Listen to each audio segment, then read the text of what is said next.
Buenos días. Buenos días, profe. ¿Qué tal? Buenos días, profe. ¿Cómo están? ¿Cómo les fue ese final de año? ¿Todo bien?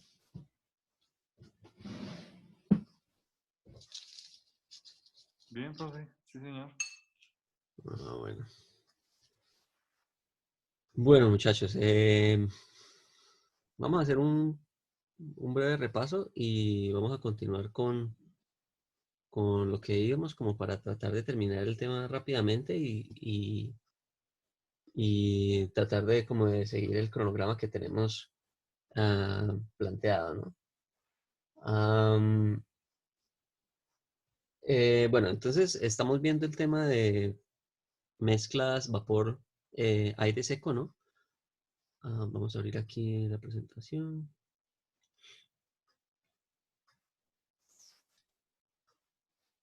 ¿Dónde está?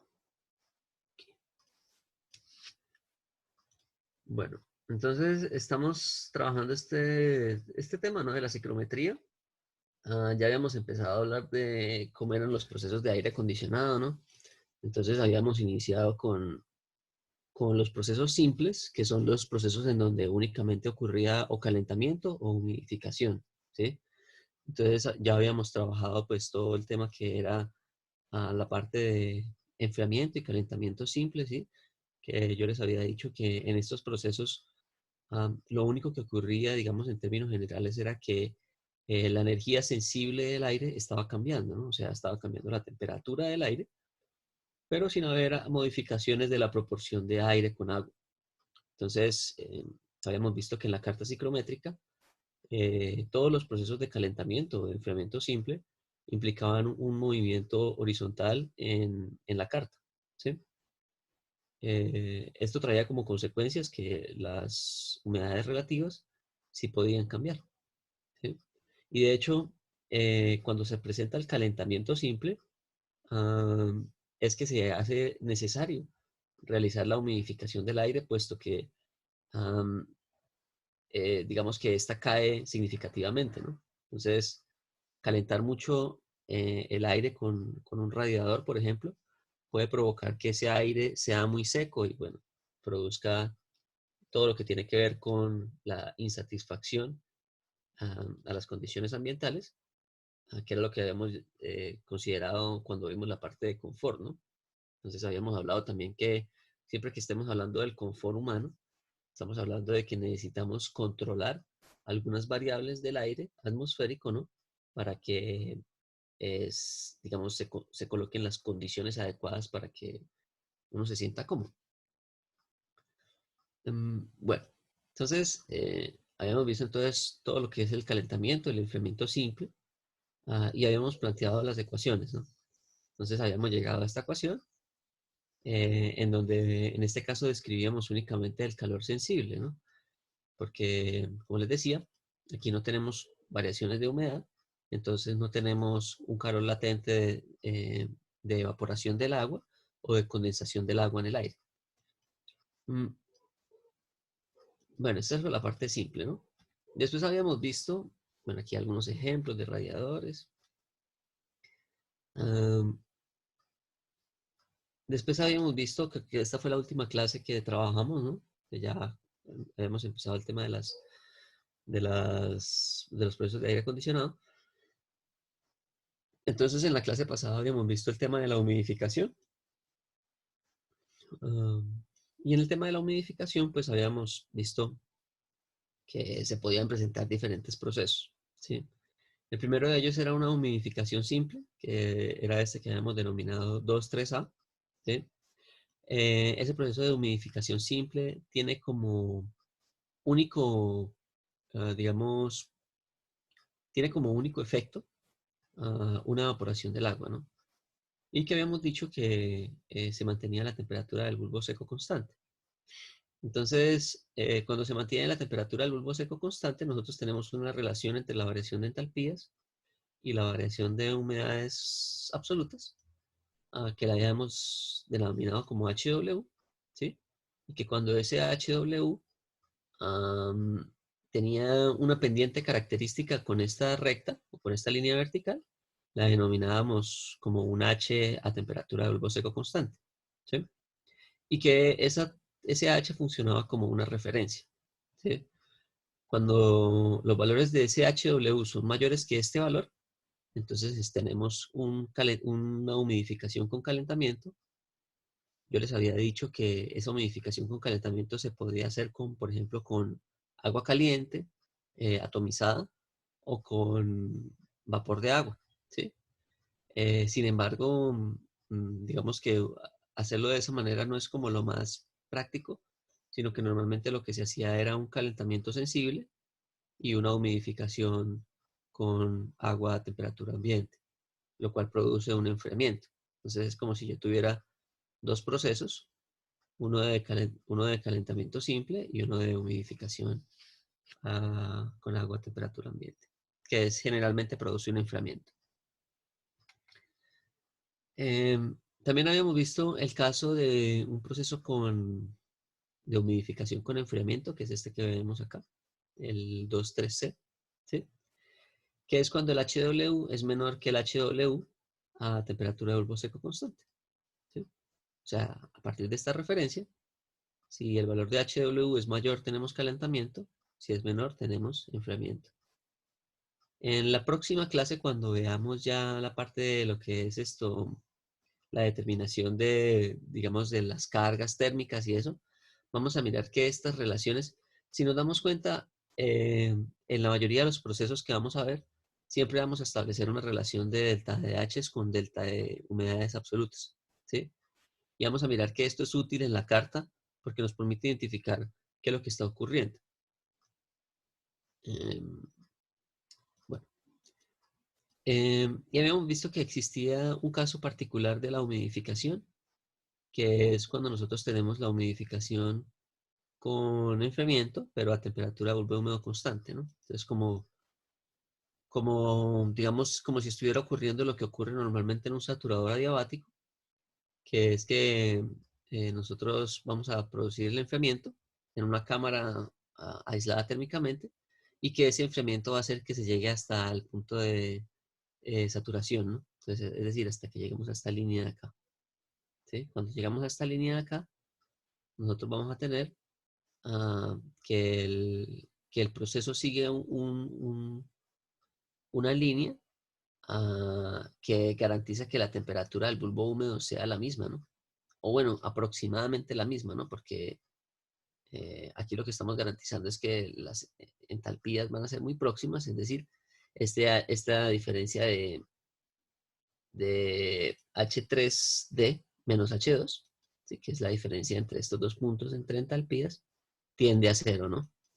Entonces, cuando tiende a cero, decimos que es un proceso de humidificación con enfriamiento a temperatura bulbo constante o un proceso de enfriamiento evaporativo, ¿sí? Bueno, entonces, habíamos visto también, bueno, planteamos todo el desarrollo de las ecuaciones, ¿no? El balance de energía, el balance de masa. Y habíamos hablado también de un concepto, ¿no? Que se denominaba el concepto del rendimiento de la saturación, ¿sí? ¿Y eso qué quiere decir? El rendimiento de la saturación quiere decir que normalmente en los enfriamientos, en las humidificaciones con enfriamiento, tenemos líneas que tienden a aproximarse hacia la línea de saturación, ¿no? Y que la humidificación, digamos, tiene como objetivo llegar, o sea, digamos, obviamente humidificar el aire hasta una capacidad, ¿no? Entonces, como la mayoría de los equipos industriales tienen una eficacia en lograr lo que buscan, ¿no? En este caso, la eficacia de un humidificador es eh, hasta qué punto ese humidificador logra saturar el aire, ¿sí? O logra llevar el aire a una condición próxima a la saturación. Entonces, ahí hablábamos del rendimiento de la saturación, ¿no? Entonces, ¿qué tan próximo estamos de este punto de 100%? Entonces, es básicamente una relación entre dos proporciones, ¿no? Como esto es una línea recta, Entonces, las proporciones se mantienen independiente de cuál sea el eje en el que yo esté evaluando. Entonces, yo puedo evaluar esa proporción ya sea con las humedades absolutas o con las temperaturas o con las entalpías.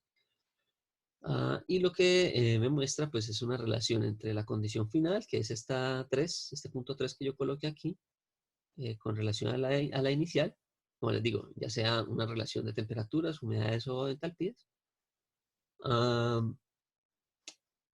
entre los dos puntos reales y entre el punto máximo que sería el de la saturación, ¿no? Entonces, entre el brazo H o temperatura en la saturación menos el inicial, ¿sí? Ya eso es lo que denominábamos como un rendimiento de de la saturación o un rendimiento de la humidificación. Bueno, entonces más o menos ahí ya habíamos quedado. Eh,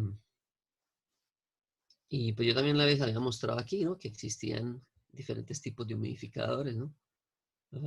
Estaban los humidificadores del tambor rotativo, ¿sí? Teníamos humidificadores axiales, perdón, eh, en secciones rectangulares, ¿no? Como este de acá, en donde se hace circular agua a través de este relleno que se humedece y que tiene una alta área de contacto, ¿sí? Que permite que, digamos, sea más eficiente la humidificación. O los humidificadores de aspersión que atomizan agua o vapor de agua en la corriente de aire para que, digamos, aumente la proporción de agua en esa corriente. Yo les había dicho que trataran de hacer este ejercicio. Em, Estaré dispuesto a consultas si las quieren hacer, dudas sobre este ejercicio. Y como les decía, vamos a iniciar esto, el tema nuevo, pues que continúa aquí con este tema y que tiene que ver con todo lo que es el enfriamiento, con deshumidificación, ¿sí? Digamos que este es el proceso típico de los aires acondicionados domésticos, ¿sí? Entonces, siempre que tengamos un aire acondicionado en una casa o en un estudio, lo que sea, generalmente es una unidad de compresión, ¿sí? Un ciclo de refrigeración simple, en donde tenemos un condensador, un evaporador, un compresor y una válvula de expansión, como les digo, en un ciclo de refrigeración simple, y en donde en el evaporador nosotros hacemos este proceso que nosotros tenemos aquí, ¿sí? Que es el proceso de humidificación, pero de enfriamiento con deshumidificación. Bueno,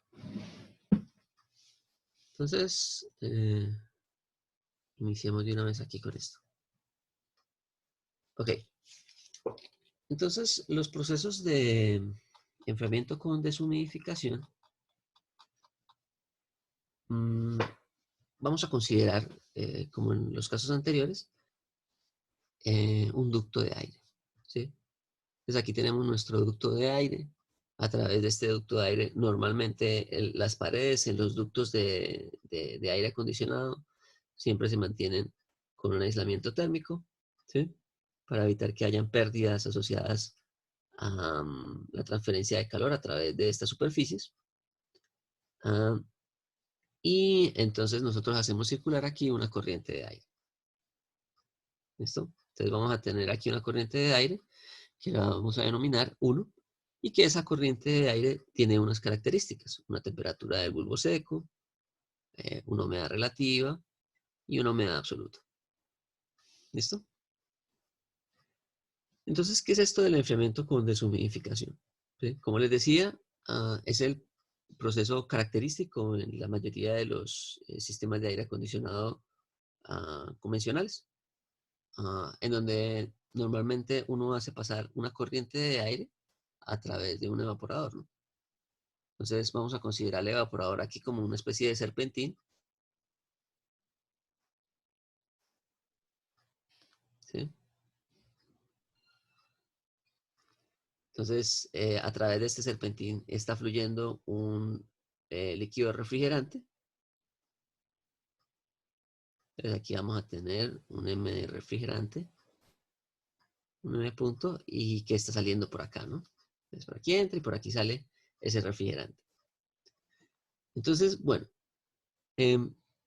inicialmente, este aire, ¿sí?, que está entrando acá,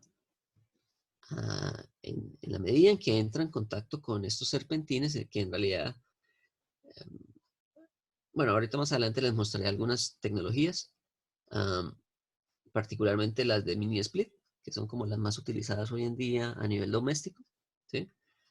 Mm, y vamos a mirar que en el evaporador existe un intercambiador de calor, que parece como una rejilla, en donde normalmente eso está aleteado, ¿no? Entonces, pues, ahorita ustedes deben estar viendo transferencia de calor también, entonces normalmente siempre que nosotros querramos, digamos, mejorar la eficiencia de un intercambiador de calor, lo que hacemos es aumentar su área de contacto, ¿no? Bueno, por convección, ¿no? Si queremos hacer, mejorar esa transferencia de calor, entonces aumentamos el área de contacto, ¿sí? Am, pues eso hace que digamos, la transferencia de calor sea más eficiente, ¿no? Pues para eso colocamos aletas y normalmente siempre que nosotros veamos aires acondicionados domésticos, vamos a mirar. Los antiguos era como una especie de cajón, ¿no? Ah, que estaba con un serpentín lleno de unas aletas que pasaban a través de cada uno de los tubos, ¿sí? Ah, y el aire circula a través de esas aletas, ¿no? Entonces, ahí hay un enfriamiento cuando el aire pasa a través del sistema. Entonces, este sistema lo podemos dividir básicamente como en tres etapas, ¿sí? Eh, Vamos a tener aquí inicialmente, este aire empieza a enfriarse, ¿sí? Y vamos a colocar aquí una línea divisoria entre, digamos, que me permite dividir los procesos, ¿sí? Entonces, aquí en este punto vamos a denominar que tenemos unas condiciones 2, ¿sí?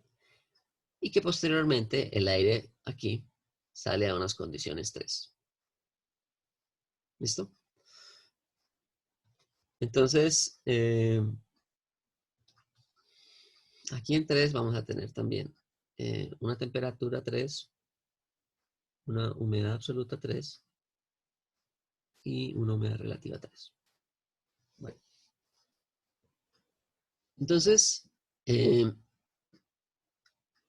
como les decía, este aire, cuando entra aquí al serpentín, ¿no? Cuando entra en contacto con este intercambiador de calor, pues se produce un enfriamiento, ¿sí? Y considerando que este aire sea un aire, entre comillas, bueno, que tenga una humedad diferente del 100%, pues ¿eso qué va a producir? Eso va a producir que el enfriamiento en esta primera etapa sea un enfriamiento simple, ¿sí? Entonces, estamos considerando que en esta primera etapa vamos a hablar de un enfriamiento simple.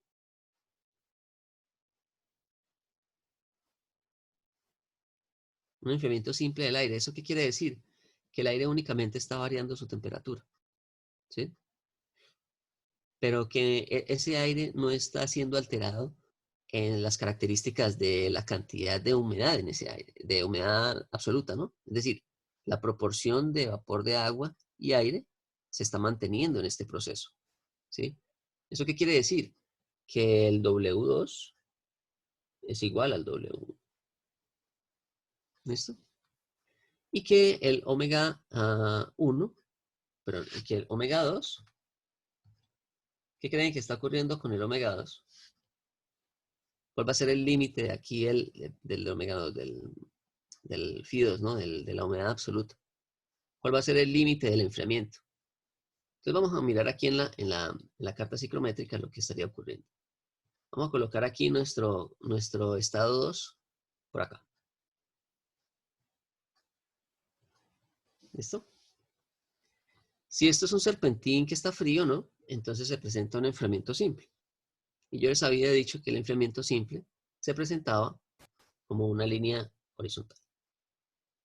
¿Listo? Entonces, ¿cuál va a ser el límite de este enfriamiento simple? Pues cuando lleguemos a la saturación, ¿no? Entonces, aquí tenemos una temperatura T2, ¿sí? Entonces tenemos una temperatura del bulbo seco 2, ¿sí? Y este es nuestro proceso de enfriamiento simple. Entonces, como les... Perdón, aquí es 1, ¿no? Esa es la temperatura del aire a la entrada. ¿Listo? Entonces, este aire que es el que yo quiero alterar, ¿no? O controlar o modificar, tiene unas características de temperatura y tiene unas características aquí de humedad absoluta y unas características por acá de humedad relativa. ¿Listo? Entonces aquí tenemos nuestra... vamos a cambiarle aquí.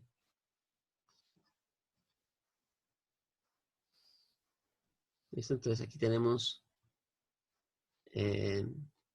temperatura, humedad absoluta y vamos a colocar aquí una humedad relativa. ¿Listo? Entonces fijémonos en algo. Cuando nosotros realizamos el enfriamiento del aire, ¿sí? Vamos a llegar aquí hasta un límite, ¿no? Entonces aquí tenemos un límite, que en este caso es esta condición 2 que yo establecí acá, ¿sí? Por eso es que divido el proceso en dos partes, ¿sí? Porque digamos que es conveniente realizarlo como para entender bien lo que está ocurriendo. Entonces, inicialmente, este sistema se está únicamente enfriando, ¿sí? Entonces aquí vamos a llegar a una condición 2, voy a dibujarla aquí en rojo, ¿sí? Una condición 2 en donde vamos a tener una temperatura del bulbo seco en 2, ¿sí? Y donde tenemos la misma humedad absoluta. Entonces, ¿qué es lo que yo les decía acá? La humedad absoluta se mantiene y la humedad relativa en 2, bueno, estaría aumentando, ¿no? Entonces aquí estaría aumentando hasta el 100%. ¿Listo? Bueno, ¿qué creen que va a ocurrir si yo sigo realizando el enfriamiento del aire? O sea, si yo trato de seguir, o sea, si este serpentín supongamos que esté a 5 grados, ¿sí? O a 7 grados, y el aire que está circulando está aquí a 15. eh, bueno, lo que pasa es que ahí depende de la temperatura del punto de rocío, ¿no? O mejor aún, ¿qué sucede si la temperatura de este serpentín está por debajo de la temperatura del punto de rocío para uno? ¿Qué es lo que iba a suceder?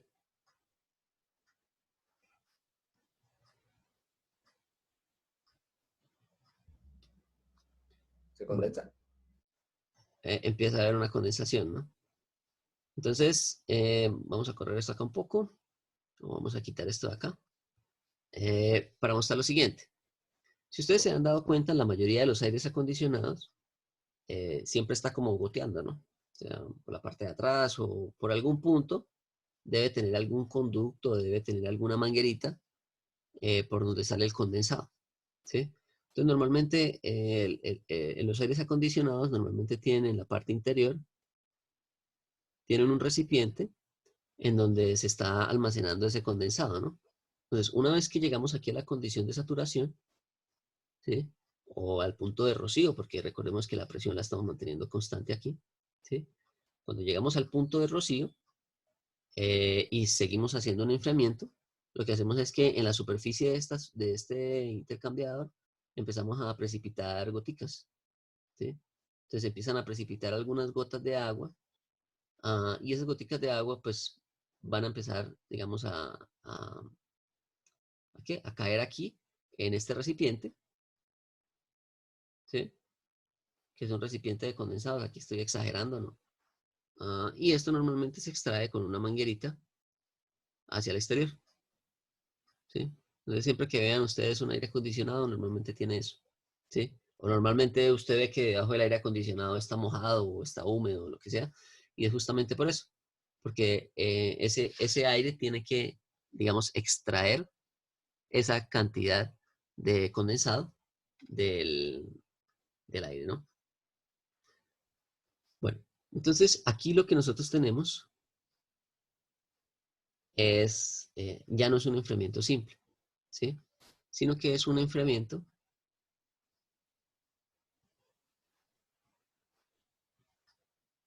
con deshumidificación,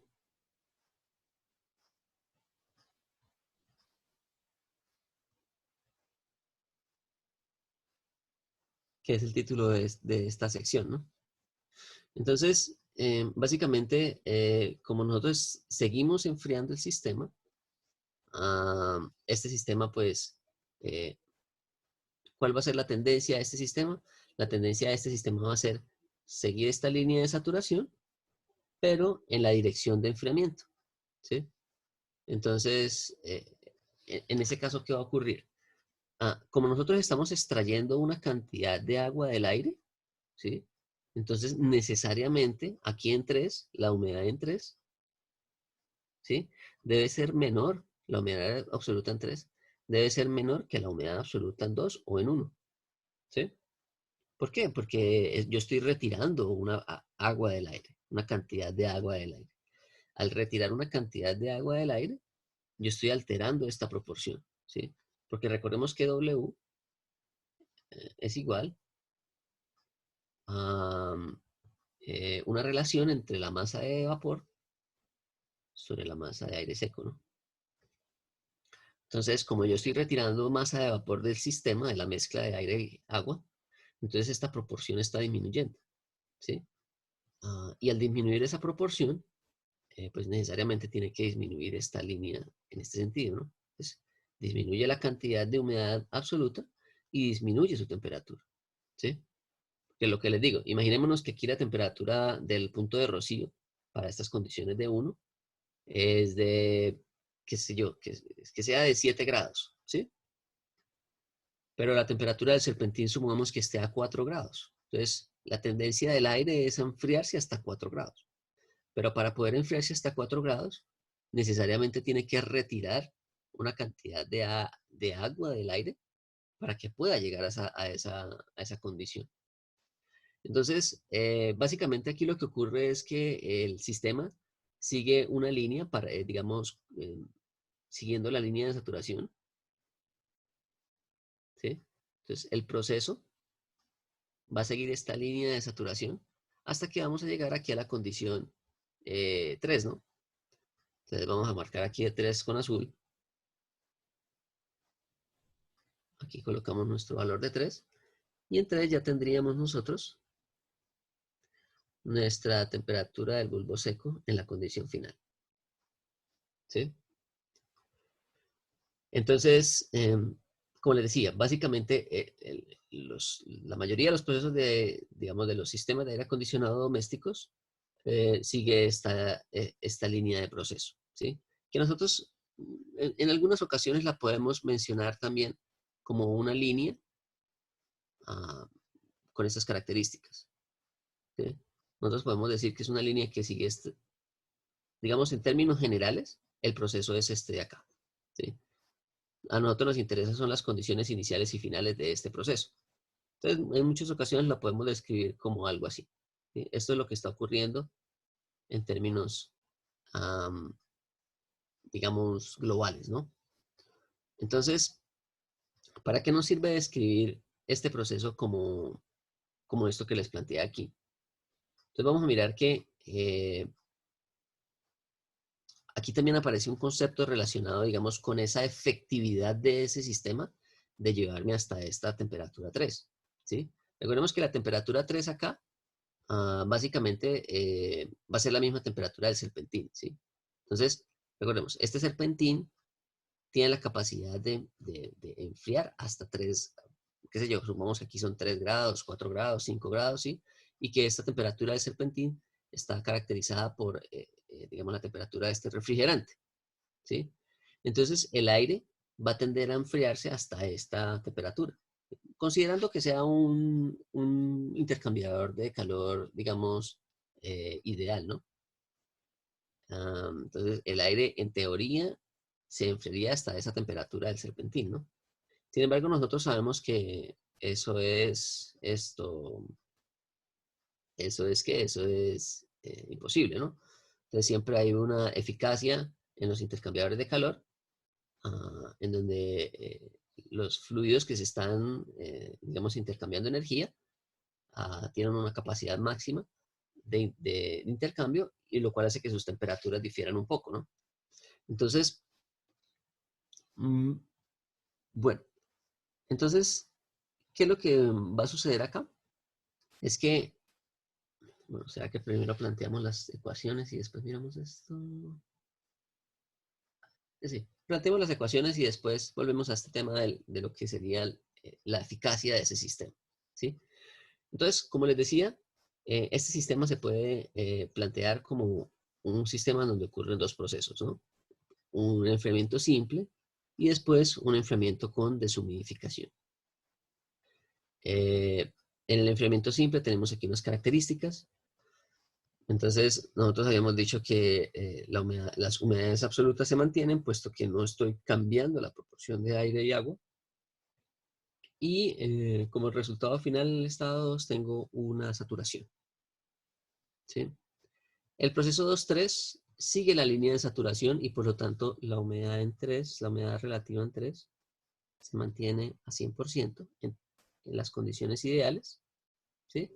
Y lo que sí está ocurriendo aquí es que estoy retirando una cantidad de vapor del aire, ¿sí?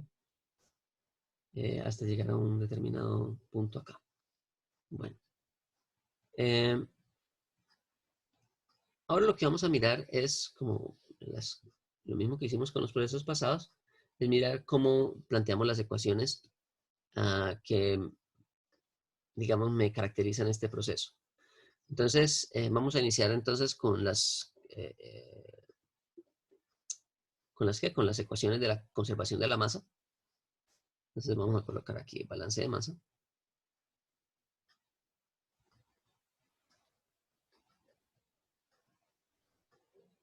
Y recordemos que estos son procesos en estado estacionario, o que los consideramos en estado estacionario. Entonces, como hicimos también previamente, nosotros analizamos la conservación de la masa en cada uno de los fluidos que estamos considerando acá. Entonces, el primero de ellos es el aire seco, ¿sí? Entre la entrada y la salida. Y nosotros sabemos que el aire seco aquí, digamos, se está conservando, ¿no? O sea, el aire que está entrando acá es el mismo aire que está saliendo acá.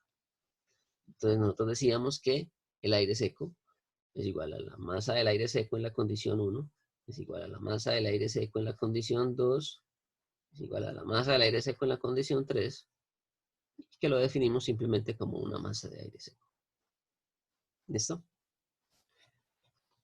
Ahora, miremos lo que ocurre con el vapor de agua o con el agua, ¿no? Entonces vamos a mirar qué sucede con el vapor de agua en la mezcla con el aire seco, ¿no? Entonces nosotros sabemos que a la entrada tenemos una cantidad de vapor de agua, ¿no? Entonces nosotros vamos a tener una cantidad de vapor de agua que está entrando en 1, ¿sí? Esa cantidad de vapor de agua que está entrando en 1 es la misma cantidad de vapor de agua que llega a 2, ¿no? Entonces, de aquí a aquí es la misma cantidad, porque fijémonos que tenemos la misma proporción de humedad absoluta. Ahora, una vez que llega a este punto 2, ¿sí? Una fracción de esta cantidad de agua que entró empieza a condensarse, ¿sí? Entonces, de manera que, digamos que esa cantidad de agua que entró se está dividiendo en dos caminos. En un camino, en donde está saliendo como vapor, que es el que sale con el aire, ¿sí? Y en otro camino, que es donde está saliendo como condensado, o sea, es decir, en fase líquida. Entonces, aquí ya cambia un poco, digamos, la ecuación que veníamos trabajando previamente. Entonces, ¿qué es lo que va a ocurrir?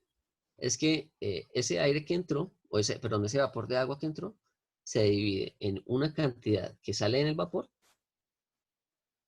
¿sí? En 3, más una cantidad que va a salir como condensado. Lo colocamos aquí, MC, o M condensado, ¿sí? Entonces, lo que nosotros vamos a hacer acá es que, bueno, recordemos que, okay, coloquemos aquí, recordemos que esta masa de vapor, ¿sí? Entonces, yo la puedo dejar expresada como una masa de aire que multiplica una humedad absoluta, ¿sí? Porque recordemos que la humedad absoluta es la relación entre esas dos proporciones, ¿no? La humedad absoluta es la relación entre la masa de vapor y la masa de aire. Entonces, yo de ahí puedo despejar la masa de vapor, de manera que me queda que la masa de vapor es igual a la humedad absoluta multiplicada por una masa de aire seco. ¿Listo? Entonces, yo puedo sustituir aquí, entonces me va a quedar la masa del aire seco por la humedad absoluta en 1, es igual a la masa del aire seco por la humedad absoluta en 3, más una masa de condensado. Si aquí nosotros despejamos esa masa de condensado, entonces nos va a quedar que la masa de condensado no es más que la masa del aire seco, ¿sí? Porque puedo sacar factor común aquí, multiplicado por una diferencia de humedades absolutas. ¿Sí? Entonces aquí tenemos W1 menos W3. Y ahí tenemos nuestro balance de masa, tanto en el aire seco como para el agua. ¿Listo? Aquí tenemos ya nuestra primera ecuación. Bueno, eso por el lado de la masa. Ahora vamos a mirar qué sucede con la energía. Vamos a colocar esto aquí. Bueno, entonces miremos qué sucede con la energía. Entonces vamos a hacer aquí un balance de energía.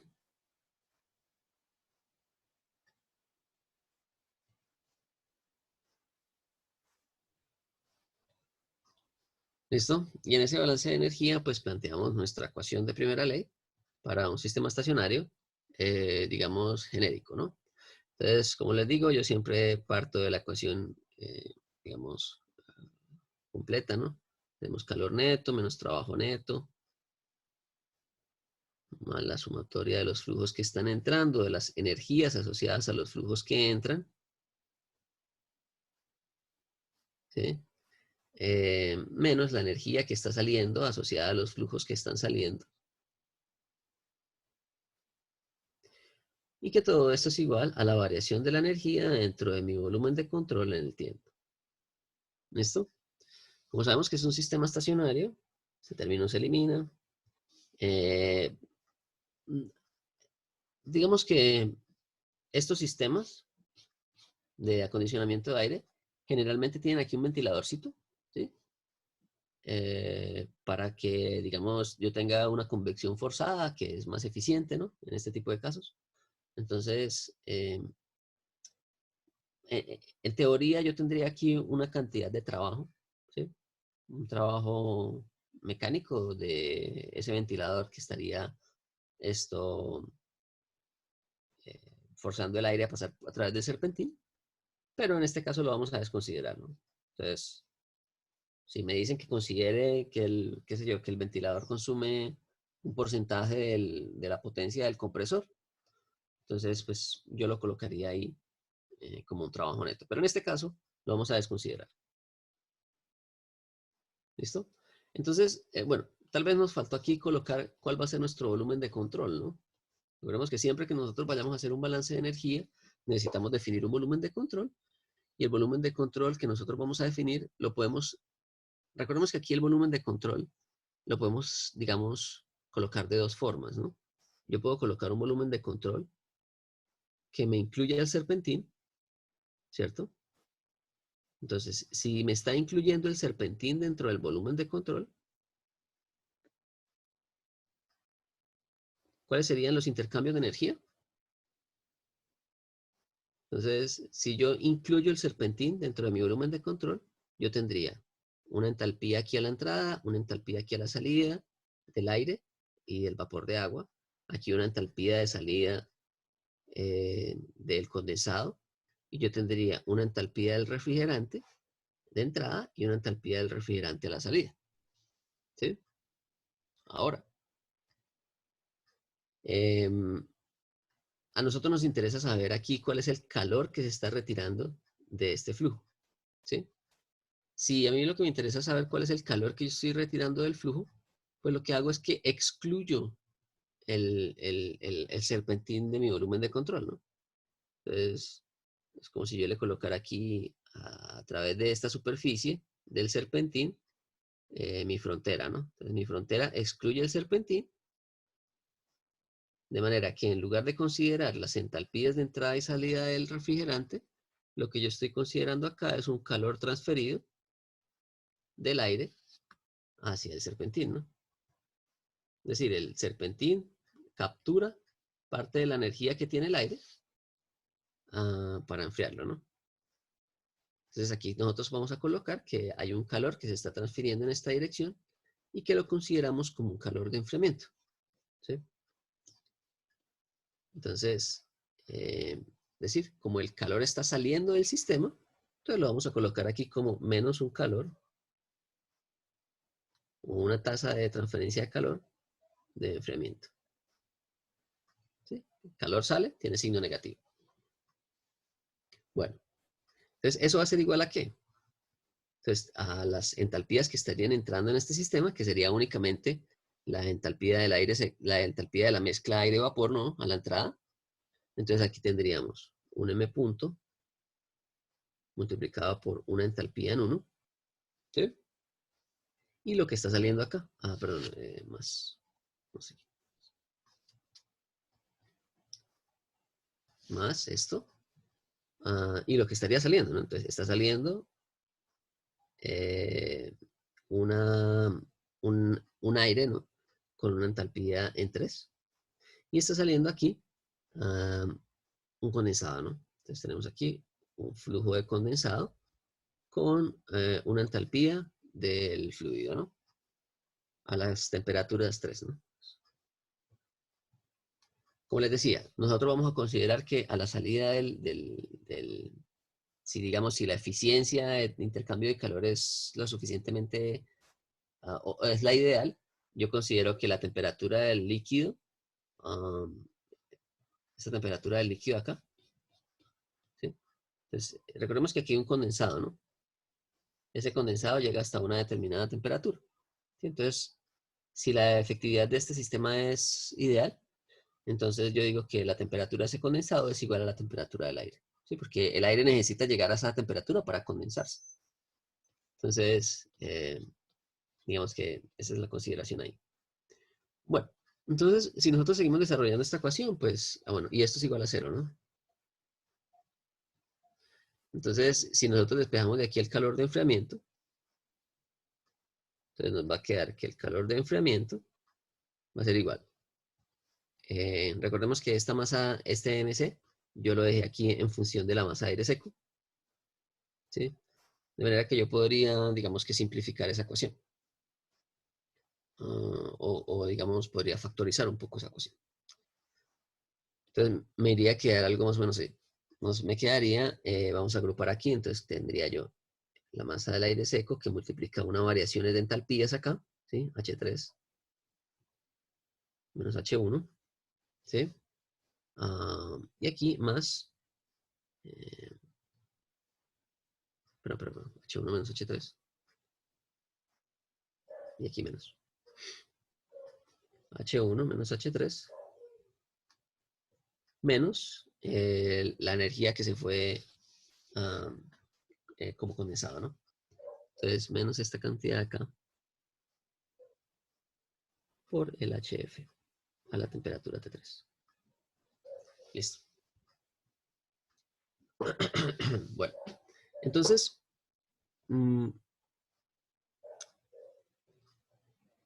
recordemos algo. Recordemos que estas entalpías, aquí, recordemos que estas entalpías H1 y H3 son entalpías de mezcla, ¿no? O sea, recordemos que, bueno, vamos a colocar aquí qué es lo que significaban esas entalpías. Entonces nosotros decíamos que esta que es la entalpía total dividido sobre la masa de aire seco es lo que nosotros definíamos como H, ¿sí? Pero como esta es entalpía total, considera tanto la entalpía del aire como la entalpía del vapor, ¿no? Entonces al final eso me quedaba que esto es igual a la entalpía del aire más una humedad absoluta multiplicada por la entalpía del vapor, ¿no? Que eso es lo que nosotros teníamos allá cuando definíamos la entalpía de una mezcla aire-vapor. Sí, digamos que la entalpía específica la definíamos de esta manera. Entonces, esta ecuación que tenemos acá, la podemos, digamos que, continuar desarrollando hasta dejarla, digamos, en función de estos conceptos que tenemos aquí. Entonces, yo puedo plantear lo siguiente. Yo puedo decir que esto es igual a la masa, ¿sí? Que multiplica aquí a la entalpía del aire 1 más W1 por la entalpía del vapor 1 menos la entalpía del aire en 3 más, bueno, coloquémoslo aquí, bueno, coloquémoslo menos también, ¿no? Menos la entalpía, bueno, la humedad en 3, perdón, por la entalpía del vapor en 3. Y todo esto menos, bueno, aquí también yo puedo expresar esto en función de la masa de aire, ¿no? De la masa de aire que multiplica a una variación aquí de humedades absolutas, W1 menos W3, multiplicado por la entalpía del condensado. ¿Listo? Yo aquí puedo empezar a jugar también con esto, digamos, con algunas de las variables que tengo acá. Entonces, yo puedo expresar esto así también. Vamos a factorizar aquí, entonces, la masa del aire, ¿sí? Si yo agrupo aquí las entalpías del aire exclusivamente, ¿no? Entonces yo puedo colocar aquí que estas entalpías del aire, esta diferencia de entalpías del aire, yo lo puedo colocar aquí como un Cp del aire que multiplica T1 menos T3, ¿sí? Aquí yo tendría las entalpías del vapor, ¿no? Entonces, bueno, una diferencia de entalpías del vapor también yo lo podría expresar como de la siguiente forma. Entonces aquí sería más, ¿sí? Una diferencia de humedades absolutas, ¿no? Entonces yo puedo colocar W1 menos W3, ¿sí? Esto que multiplica al Cp del vapor por una diferencia de temperaturas, T1 menos T3, ¿sí? Y aquí tendría yo que incluir también este factor acá, ¿no? Entonces sería menos W1 menos W3, ¿qué? Menos W1 menos W3 por la entalpía del condensado, ¿sí? Entonces, existen diferentes formas, digamos, de expresar esto acá. Muchas veces nosotros lo que hacemos es que dejamos todo siempre en función de la diferencia de temperaturas, puesto que digamos que experimentalmente es lo más fácil de medir, ¿sí? Entonces, si yo quiero determinar esta calor de enfriamiento que estoy retirando, pues yo puedo determinarlo a partir de las temperaturas bajo las cuales está funcionando mi sistema, ¿sí? Y de las humedades relativas. Bueno, ahorita vamos a mirar que esta expresión del calor de enfriamiento nosotros también la podemos dejar, digamos, expresada o podemos llegar a una ecuación en donde se relacione esa diferencia de entalpías con la diferencia de humedades absolutas. ¿Se acuerdan que yo les había dicho acá, bueno, cuando vimos la parte de humidificadores, nosotros habíamos llegado a esta relación?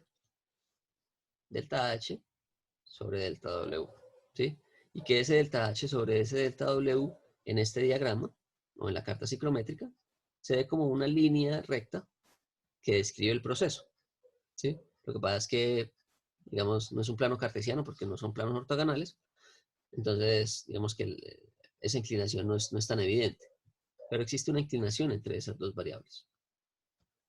Aquí vamos a tratar de desarrollar una expresión que me deje expresado eso. Entonces ya vamos a mirar cómo llegamos allá. Bueno, entonces vamos a partir de esta ecuación que tenemos acá, ¿sí? Entonces vamos a partir de acá.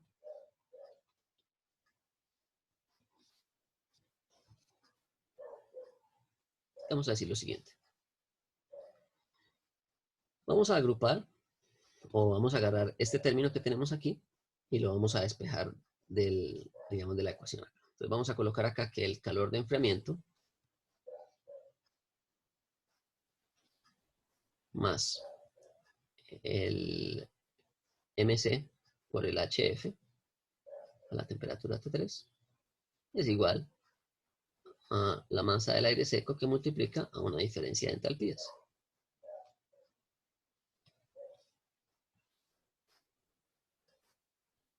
¿Listo? Entonces miremos aquí algo interesante.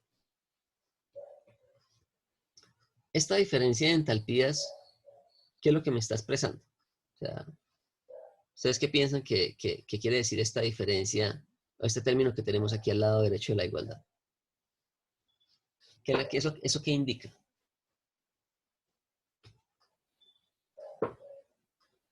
¿Mm? ¿Qué creen? Recordemos que esta es entalpía de mezcla, ¿no? Aquí se considera la entalpía del aire más la entalpía del vapor de agua.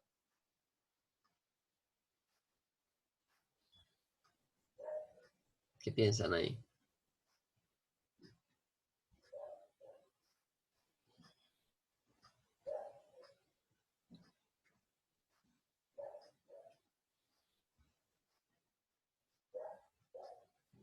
Entonces fijémonos en algo. Esto que tenemos aquí al lado derecho de la igualdad, recuerden que esto está deducido del balance de energía, ¿no?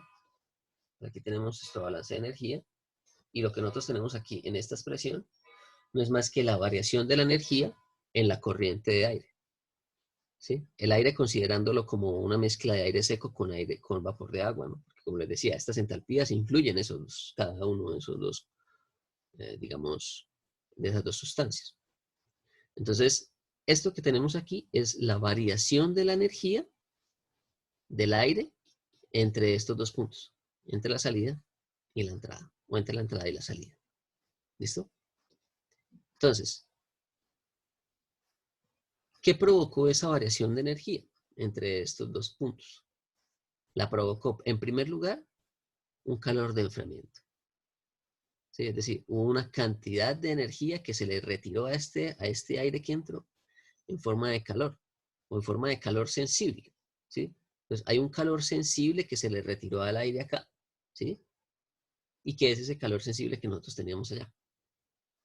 Y hubo una cantidad de energía latente también que se le retiró en forma de condensado. Este condensado no es más que energía latente que se le está retirando a esta corriente de aire, ¿sí? Porque implica un cambio de fase, ¿sí? Entonces, el agua que tenía yo aquí inicialmente, digamos, se precipitó en forma de condensado y por lo tanto hubo un calor latente que se le retiró a este aire, ¿sí? Entonces, esta expresión que nosotros tenemos aquí me está indicando que la variación de energía en el aire que está circulando a través de ese ducto se dio por dos motivos, por un calor sensible y por un calor latente. ¿Sí? Entonces, si nosotros empezamos a jugar aquí con las, o digamos, con cada una de estas variables que tenemos en esta ecuación, podemos llegar a la siguiente expresión. ¿Sí? Entonces, imaginémonos que yo voy a dividir cada uno de estos términos por la masa de condensado. ¿Sí? Entonces, si yo divido cada uno de estos términos por la masa de condensado, me va a quedar algo así.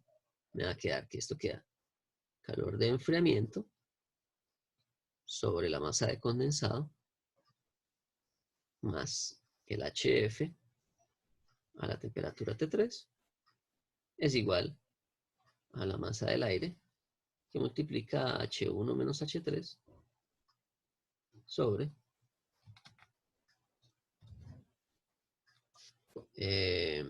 la masa de condensado. ¿Listo? Ahora, si nosotros recordamos ahí del balance de masa, nosotros habíamos dicho que esa masa de condensado,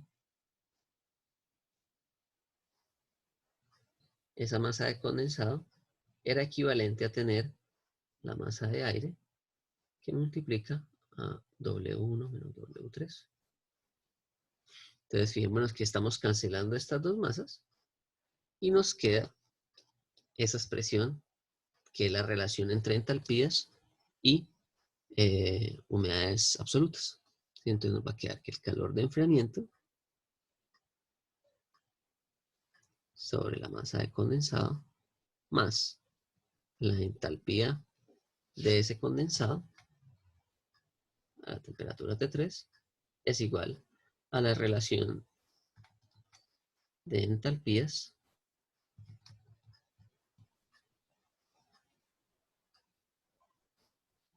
con las humedades absolutas. Y ustedes lo van a ver que en el libro de Marais lo describen como un Q'. ¿Sí? Esto, como les digo, en la próxima clase, cuando veamos la parte de la carta psicométrica y que miremos las cargas de calor sensible y de calor latente, vamos a mirar que esto tiene una utilidad en la carta psicométrica. ¿Sí? Como yo les dije, digamos que esta relación entre humedades y entalpías, de cierta manera, me indica cuál es la dirección de la línea, ¿no? Entonces, les voy a adelantar aquí un poco. Si nosotros vamos a la carta psicométrica, ¿dónde está? Es esta, ¿no? Sí. Si nosotros vamos a la carta psicométrica, nosotros aquí vamos a mirar, fijémonos. Si ven esta media luna que tenemos acá, como una especie de compás. Entonces, este compás que nosotros tenemos acá, me está dando una información aquí. ¿Sí? Entonces, si nos damos cuenta, acá hay un montón de números, ¿sí? Hay una serie de números que nosotros tenemos acá y que estos números, digamos, en la parte interna de este compás, me indican esta relación, ¿sí? Me están diciendo, oiga, eh, supongamos, yo tengo un total de energía que fue transferido de ese aire, ¿sí? Entonces, ese total de energía implica que hay una energía sensible y hay una energía latente, ¿sí? Entonces, hay una energía sensible porque hubo un cambio de temperatura y hay una energía latente porque hubo un cambio de humedad, hubo una condensación o una evaporación del agua, ¿sí? Entonces, en la parte interna de ese compás se me está indicando esa relación entre esos dos factores, ¿no? Entonces, y me dicen, bueno, si la relación entre el calor sensible y el calor total es 1, quiere decir que únicamente hay calor sensible, ¿sí? Porque el calor total, para que esa relación me dé 1, quiere decir que no hay calor latente. Si no hay calor latente, me da esta línea que tiene un valor de 1. ¿Sí se dan cuenta? Aquí marca 1 y aquí marca 1. Entonces, si yo agarro esa línea que es horizontal y yo la coloco aquí en el estado que yo tenga, entonces supongamos que yo tengo un estado aquí, ¿sí? Y tengo esta línea de acá, ¿sí? Si la relación entre el calor sensible y el calor total es 1, pues yo sé que eso me va a dar una línea recta. Y tiene sentido, ¿no? Porque sería un calentamiento o un enfriamiento simple, ¿sí? Ahora, si yo tengo calor latente, entonces si la relación entre el calor sensible y el calor total da, qué sé yo, 2, ¿sí? Eso quiere decir que yo voy a seguir una línea con esta inclinación. Entonces yo podría agarrar una regla, ¿sí? Una escuadra, y trazo esta línea que yo tengo acá y la coloco acá. Entonces yo sé que el proceso va a seguir esta línea. ¿Listo? Entonces eso por la parte interna de este compás. Ahora, por la parte externa del compás, yo tengo esto. Una relación de entalpías contra una relación de humedades absolutas. ¿Sí?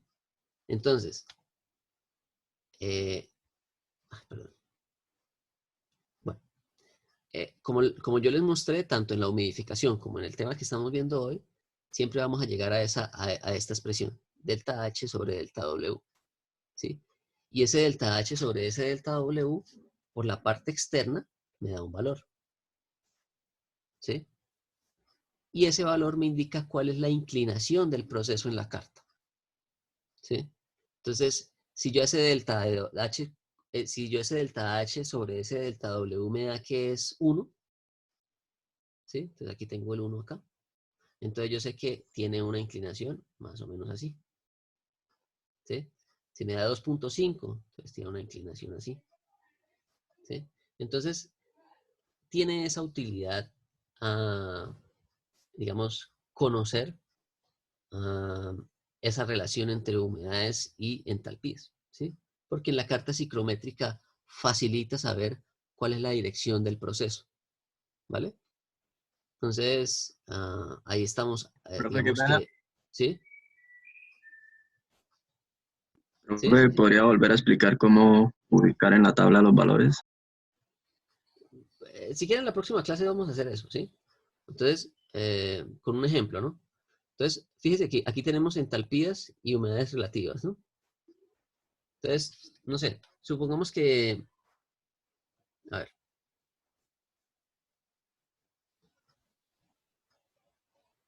eh, vamos aquí al valor de, vamos aquí a la parte de humedades, ¿sí?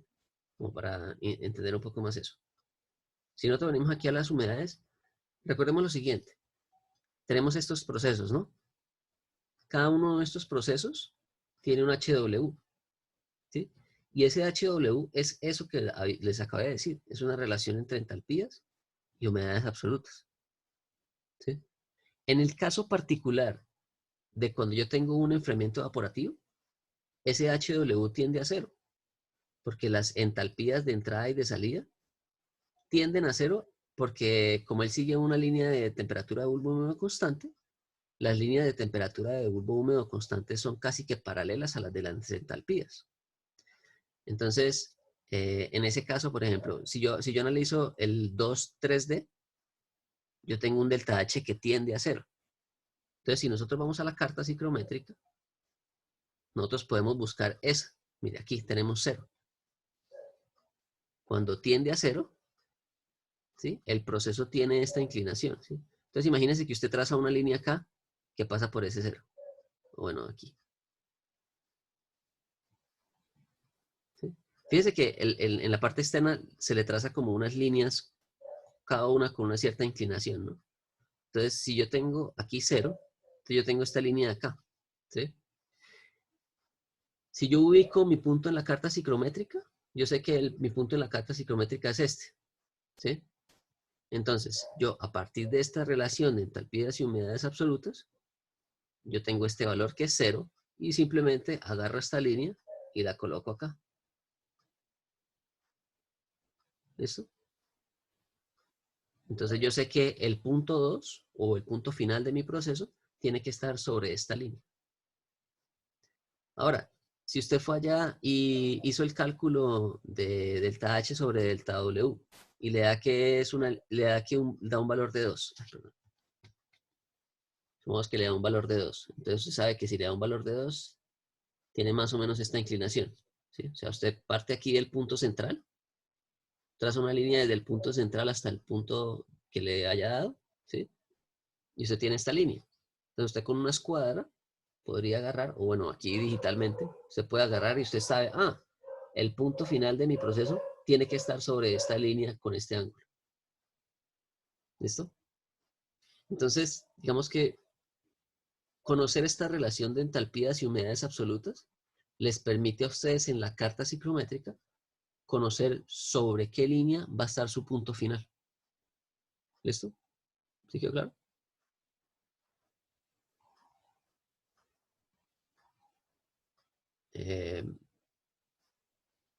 Entonces, saber esta relación de entalpías y humedades absolutas o saber esta relación de calor sensible sobre calor total, cualquiera de estas dos le da información a usted de cuál es el proceso que está siguiendo, digamos, cuál es el proceso global que está sufriendo el aire, ¿no?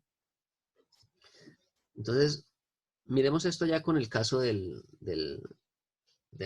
enfriamiento con deshumidificación, que es el de los aires acondicionados convencionales o domésticos. ¿Dónde estamos? Estamos aquí, ¿no?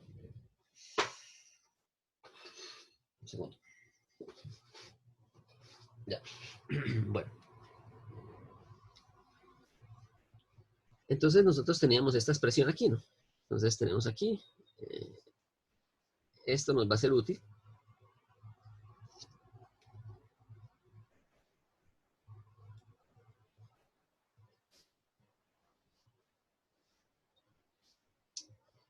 ¿Y por qué nos va a ser útil esta relación de entalpías contra humedades? Porque también nos indica, por ejemplo, cuál es la proporción.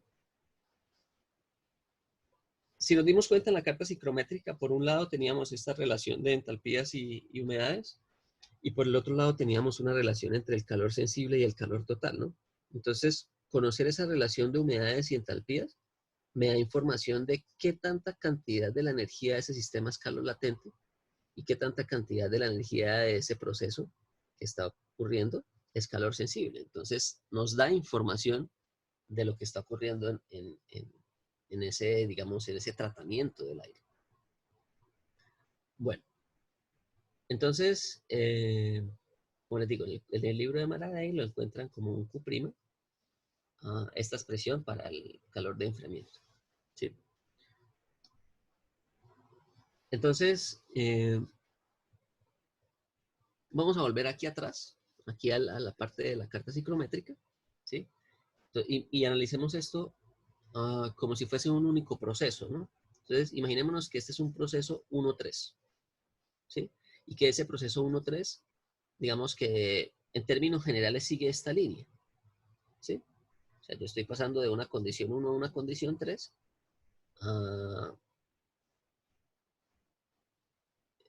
que si yo lo analizo a partir de este delta, ¿sí? A partir de esta relación H1 menos H3 sobre W1 menos W3, me va a dar algo más o menos así, ¿sí?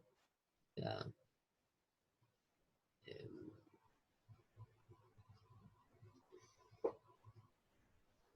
¿se acuerdan que yo les había explicado eso con un plano cartesiano donde yo tenía aquí H y aquí tenía W?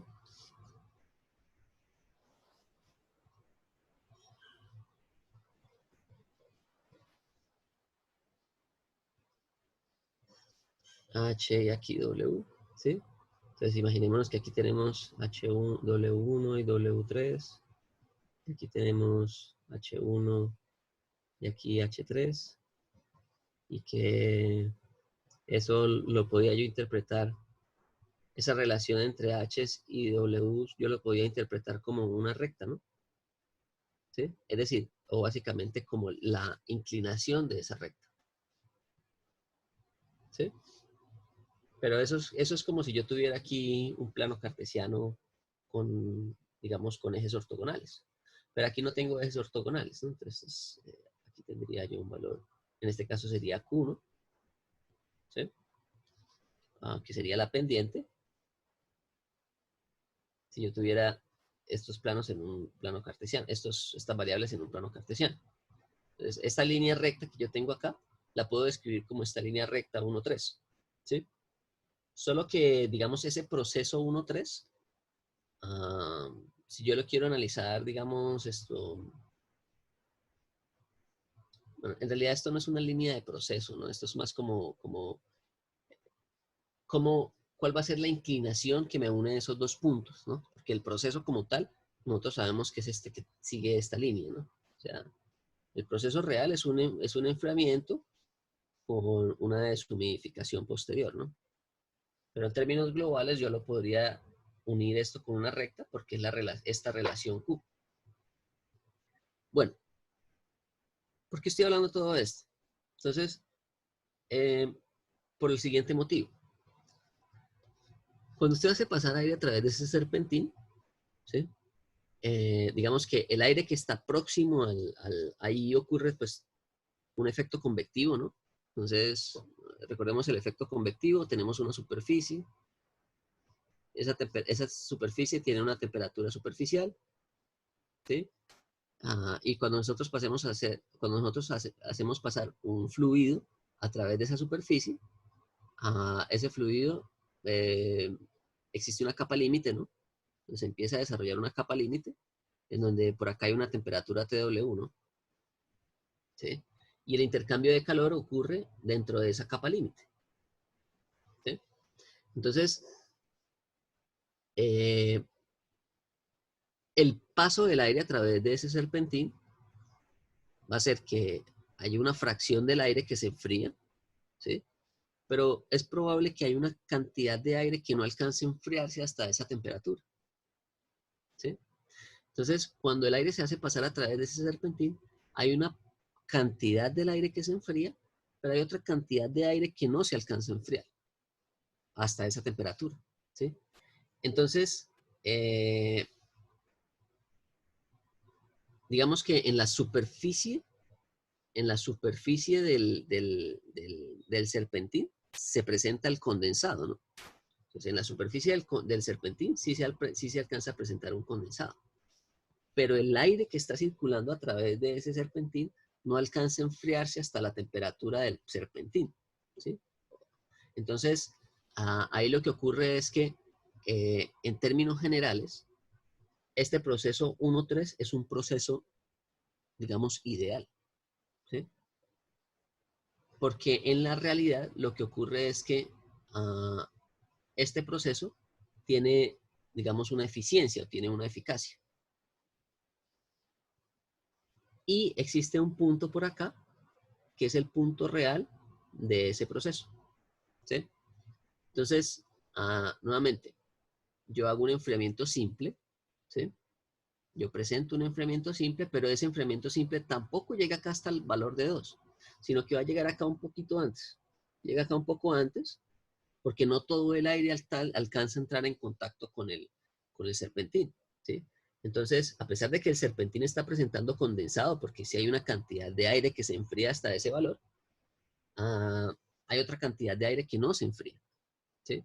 Entonces, lo que ocurre es un proceso que tiene más o menos estas características,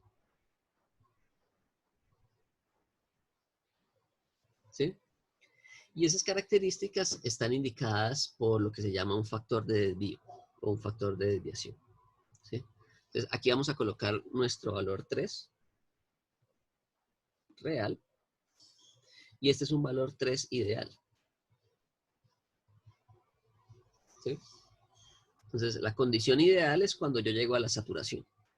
Pero en la realidad, en la práctica, yo nunca llego a ese valor. Siempre llego a un valor antes, porque eso está determinado por la capacidad de intercambio de calor o, digamos, la eficacia del intercambiador de calor. Nosotros sabemos que es imposible llegar a las temperaturas, ¿no? Entonces, digamos que aquí lo que se hace es que se establece, ¿no? Como les decía, una eficacia de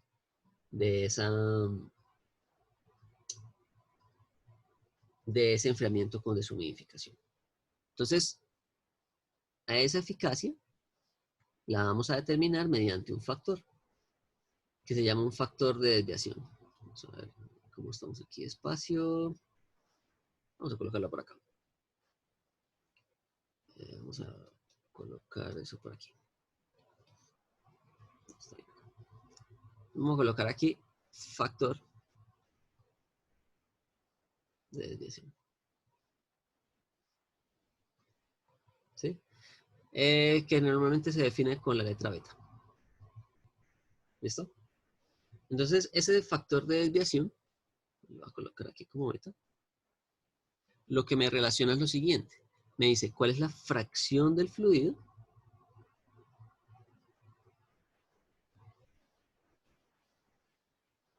que no alcanzó la condición final ideal? Que no alcanzó, voy a colocar aquí el no mayúscula, no alcanzó la condición final ideal. ¿Listo? Entonces, como les decía, hay una cantidad del fluido que alcanza a enfriarse hasta la temperatura ideal y hay una cantidad del fluido que no alcanza a enfriarse hasta esa condición ideal. ¿Listo? Entonces, ¿cómo analizamos eso? Entonces, en la carta psicométrica, lo analizamos siempre mediante una relación de proporciones en esta línea que tenemos aquí. ¿Sí? Si ustedes se acuerdan en el caso de la humidificación, nosotros hablábamos del rendimiento de la humidificación, ¿no? ¿Sí? ¿Se acuerdan que el rendimiento de la humidificación me decía cuál era la cantidad de fluido que alcanzaba a enfriarse o cuál era la, digamos, la efectividad de saturación del humidificador? Entonces habíamos dicho que si el humidificador tiene un 95% de eficiencia, quiere decir que estamos al 95% de la condición de saturación. ¿Sí? Entonces, sumamos aquí. Esto de acá, esta línea que nosotros tenemos acá, sería el 95% de la línea total que tendríamos acá. ¿Sí? Ahora, en este caso, nosotros no hablamos de un rendimiento o una eficiencia, sino que hablamos de un factor de desviación. El factor de desviación me dice qué tan lejos estamos o cuál es la cantidad de fluido que no alcanzó la condición de saturación. Entonces, lo que nos interesa en este caso es esta pequeña proporción que tenemos aquí. ¿Sí? Normalmente cuando hablamos de eficiencia, nos interesa saber, digamos que esta proporción larga del total. Cuando hablamos de un factor de desviación, nos interesa saber qué tan distante o cuál es la proporción que no alcanzó digamos, la saturación o que no alcanzó la condición ideal. Entonces, en ese caso, pues nos interesa saber es esta pequeña cantidad aquí. ¿Sí? Entonces, si nosotros hacemos una relación de proporciones, entonces recordemos que la relación de proporciones de esta línea recta, yo la puedo trazar ya sea en el eje vertical de las humedades absolutas o en el eje de las temperaturas o en el eje de las entalpías. ¿Sí? Lo único que nos interesa a nosotros saber es cuál es la proporción de esta cantidad aquí con relación a este total. ¿Listo? Pues, esta proporción entre esta distancia acá con relación a esta total es lo que vamos a denominar como un factor de desviación. Entonces, ese factor de desviación viene siendo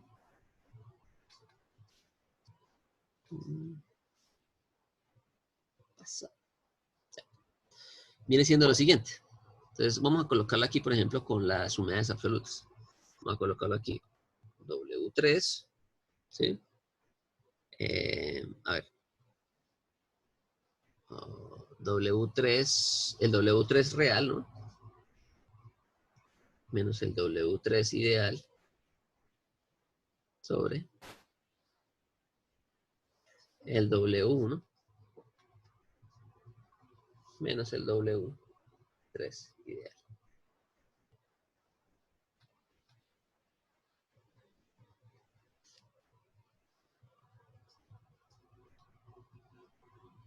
¿Listo?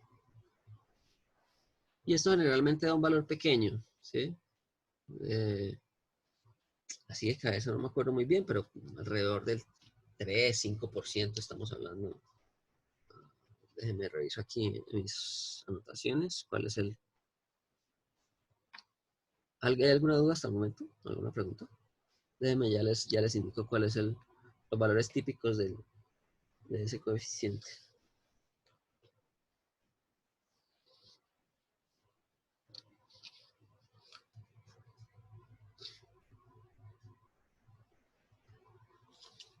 ¿No hay preguntas?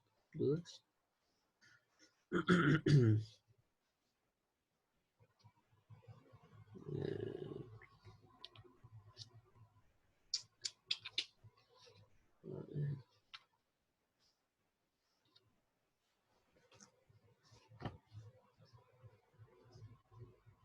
Mayor. Mayor. Bueno, parece que dependerá, digamos, de la eficiencia de los intercambiadores de calor, ¿no?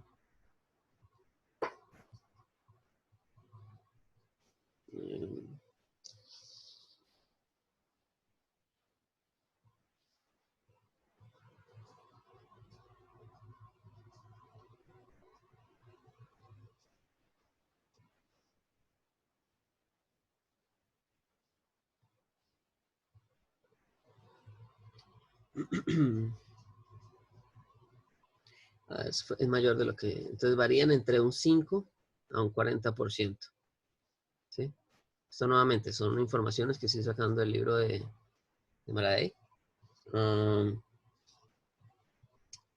Digamos que este factor de desviación tiene como, digamos, depende de cuál es depende, coloquémoslo aquí, depende de las características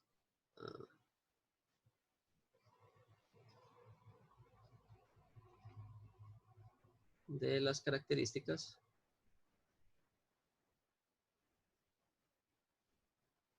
del intercambiador de calor. Es decir, número de tubos o número de filas de tubos, ¿sí? Tipo de superficie, tipo de aleta, velocidad del aire.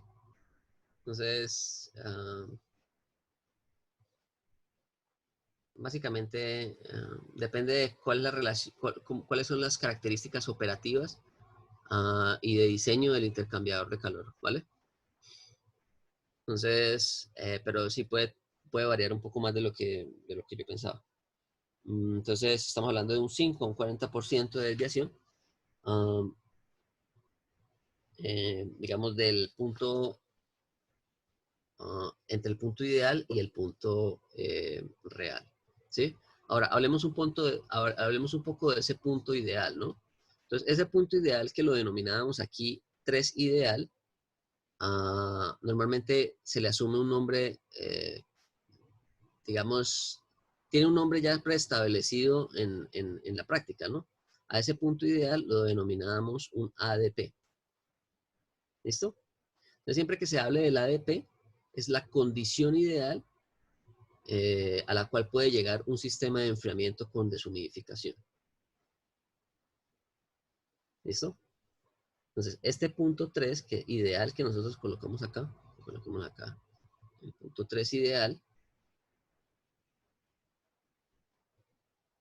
es lo que se conoce como un ADP, ¿sí? Que viene de las siglas en inglés de lo siguiente: aparatus,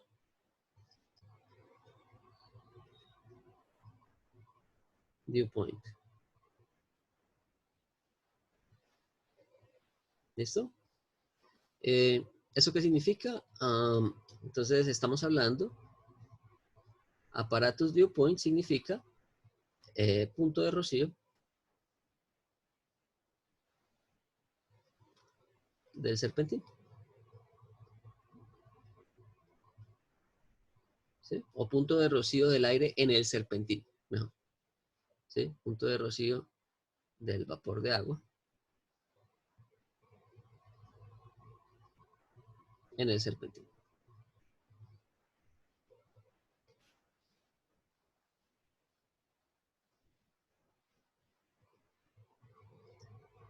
¿Listo?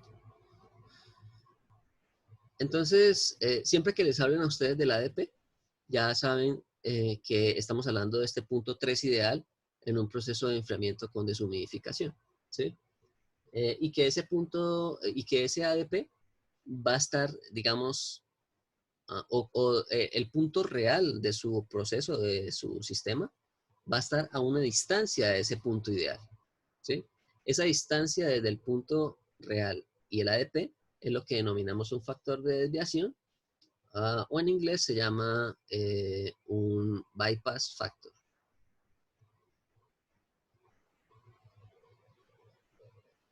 ¿Listo? Entonces, digamos que todo esto es eh, conceptos que vienen de las normas de aire acondicionado. Entonces yo les di que existe una norma para que, digamos, trata todos estos temas, que es la ASHRAE, es la norma de la Asociación Americana de todo lo que tiene que ver con refrigeración, aire acondicionado y ventilación. Entonces, si alguien la quiere verificar con más a profundidad, pues allá habrá muchísima más información sobre este tema. Bueno,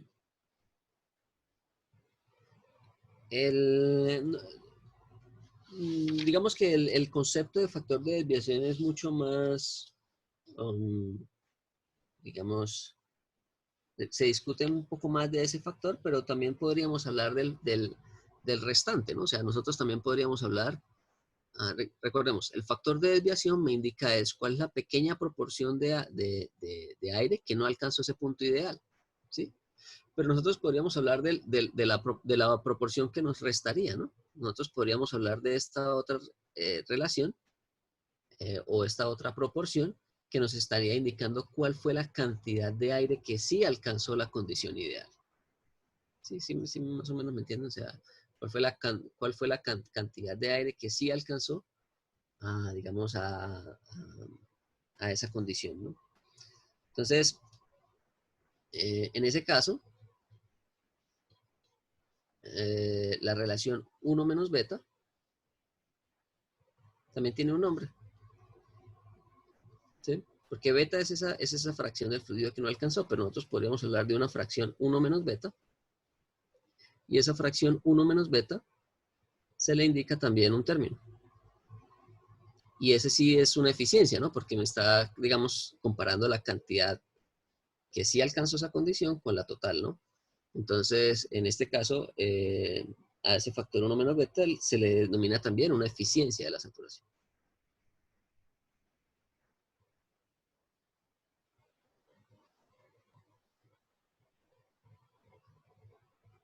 ¿Listo? O factor de contacto.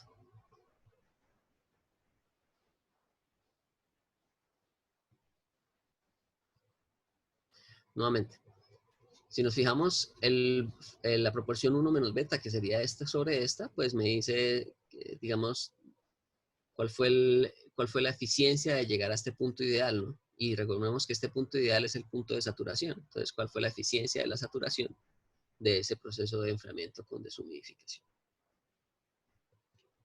Bueno,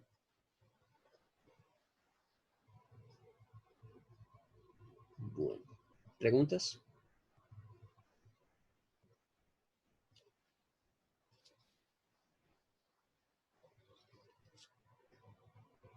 Entonces, el factor de contacto, que es este de aquí, me indica cuál fue la proporción del fluido que alcanzó a enfriarse hasta el ADP.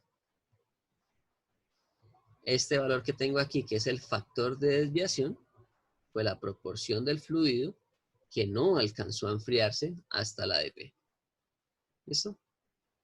Entonces son dos conceptos que me indican, digamos, son dos conceptos complementarios del mismo proceso.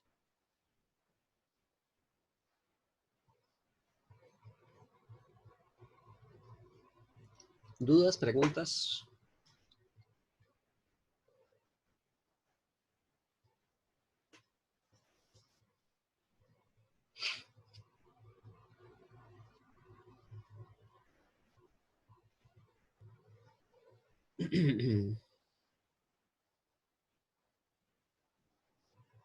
Bueno.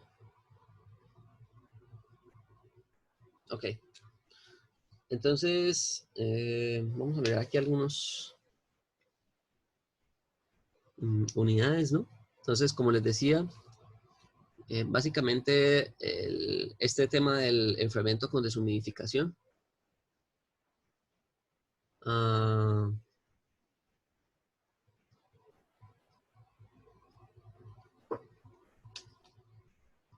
Un segundo.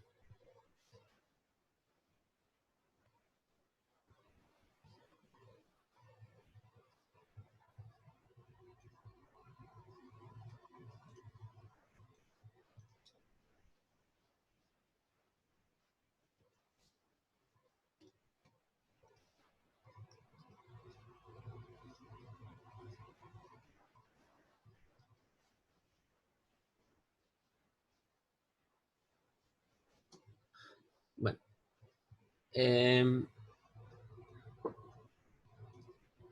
Entonces, como les decía, digamos que este es el sistema del que básicamente estábamos hablando. es un sistema en donde ocurre un enfriamiento con deshumidificación, que es lo que sucede en la mayoría de los sistemas de aire acondicionado, cuando lo que buscamos es enfriar un recinto, ¿no? Entonces, existen diferentes tecnologías, algunas un poco obsoletas, otras, digamos, que son las que vemos con mayor frecuencia hoy en día, y básicamente son estas que tienen que ver con los mini splits, ¿no?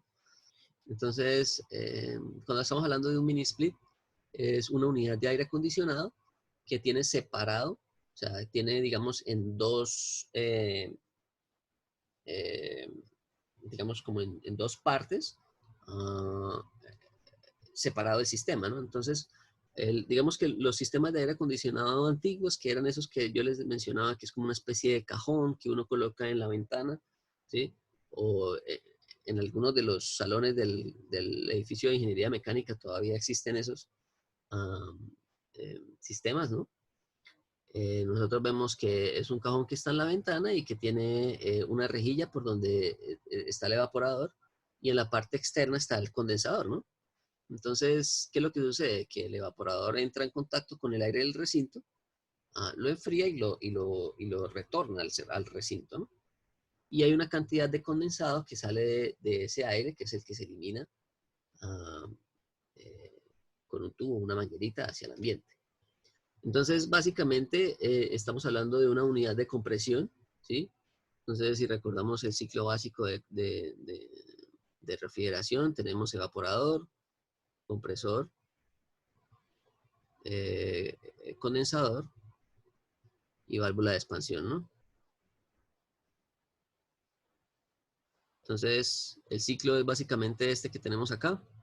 Entonces, tenemos compresor, evaporador, condensador y válvula de expansión, ¿sí? Entonces, los mini splits básicamente tienen en esta unidad, que es la que denominamos a unidad de compresión, tenemos todo lo que está en la parte superior, ¿sí? O sea, todo esto que está acá,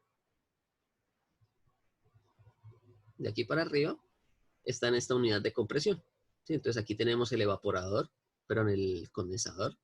Entonces el condensador es básicamente un intercambiador de calor que normalmente vemos acá, con todas sus aletas, y un ventilador, ¿no? Entonces aquí el condensador tiene su propio ventilador para, digamos, forzar ahí en la convección, ¿no? También tiene el compresor, lo tendrá por acá. Normalmente son compresores tipo scroll o reciprocantes a veces. Y tenemos las válvulas de expansión, aquí previo a la salida del refrigerante para los diferentes recintos. Estas unidades de compresión, dependiendo de la capacidad o del tamaño de la unidad, tiene múltiples salidas, ¿sí? Entonces yo puedo tener un sistema de refrigeración con múltiples salidas. Yo ya les había mostrado uno cuando vimos la parte de bombas de calor, ¿no? Por aquí atrás. A ver, miremos bomba de calor. Aquí.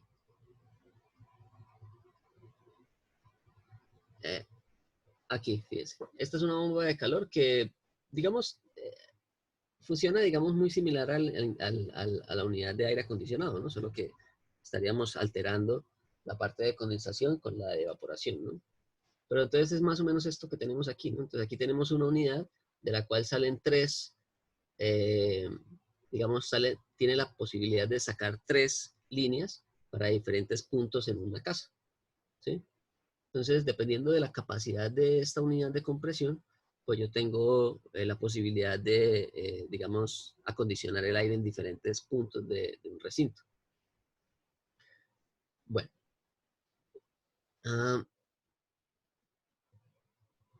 Entonces, el mini split lo que hace es eso, ¿no? Tenemos aquí la unidad de compresión y tenemos diferentes evaporadores en diferentes puntos, ¿sí? Estos evaporadores no son más que un intercambiador de calor, ¿sí? Entonces, como vemos aquí, en esta imagen, aquí tenemos la unidad de compresión y los evaporadores.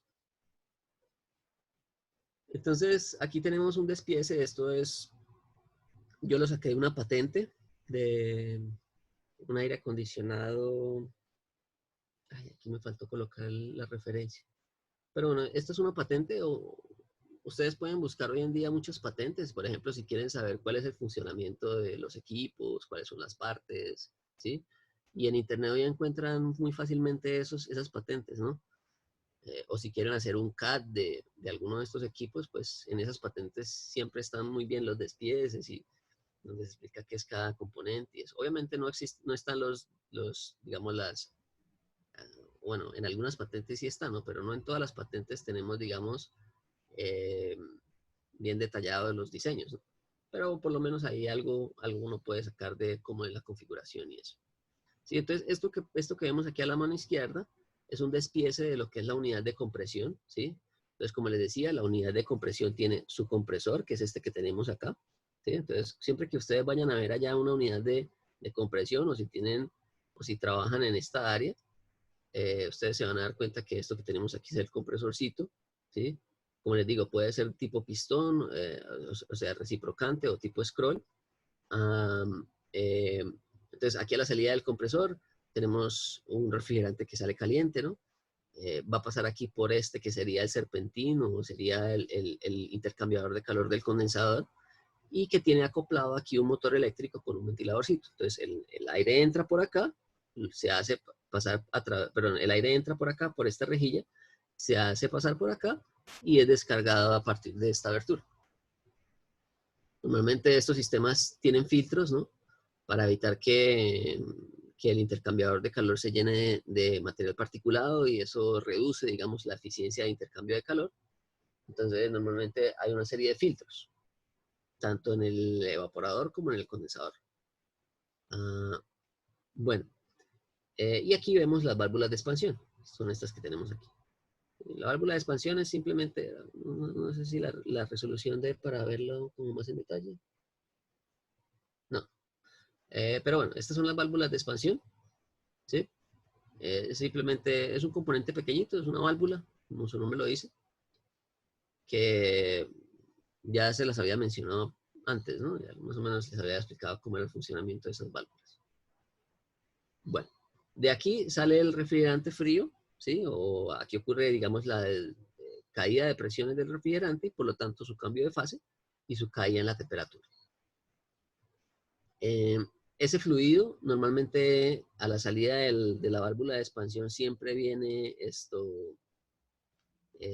aislado térmicamente, entonces normalmente aquí a la salida de la válvula de expansión siempre vamos a ver que va a tener su respectivo aislante térmico. Entonces, normalmente esto es un tubo de cobre por donde circula ese refrigerante, pero ustedes siempre se van a dar cuenta que por la parte exterior tendrá el aislante térmico con algún tipo de caucho, ¿no? Bueno, y eso va para la unidad de evaporación, que es esta que tenemos aquí, ¿sí? Entonces, en esta unidad de evaporación ocurre exactamente lo mismo. Tenemos un ventilador, pero en este caso es un ventilador centrífugo. Ese ventilador centrífugo gira, ¿no? Y hace mover el aire que entra aquí normalmente entra por la parte superior o por la parte frontal y es descargado por la parte inferior, ¿no? Él tiene como una especie de pestaña en la parte inferior que es móvil en algunos casos, ¿sí? Tiene la capacidad de irse moviendo para ir como modificando el flujo de descarga de ese aire. Y ese aire que entra por la parte superior o por la parte frontal se hace pasar aquí por este intercambiador de calor, que sería el intercambiador de calor por donde circula el refrigerante ya frío, ¿no? Y fijémonos aquí están los filtros, ¿no?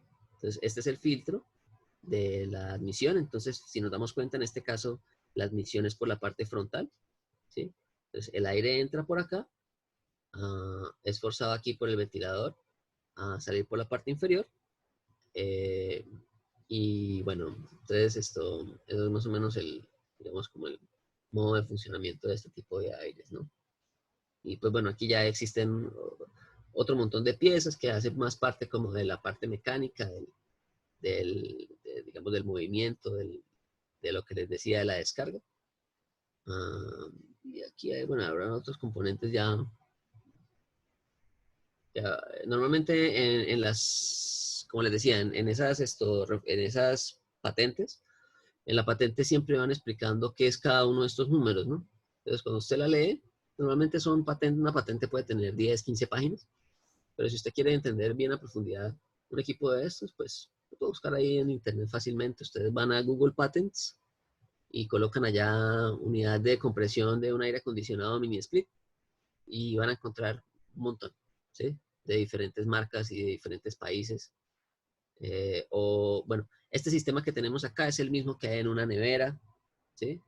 En una nevera es exactamente lo mismo. Tenemos un compresor, tenemos una válvula de expansión, tenemos un condensador, solo que pues la distribución es un poco diferente, ¿no? O en un cuarto frío también tenemos exactamente lo mismo, pero pues irá cambiando el tamaño, ¿no? Entonces, bueno, vamos a dejar ahí. En la próxima clase vamos a mirar la parte de mezclas, torres de enfriamiento y acabamos el tema. ¿Listo? Listo, muchachos, entonces vamos a dejar ahí por hoy. Y nada, pues espero que retomen ahí las actividades fácilmente y en la próxima clase terminamos el tema. ¿Listo?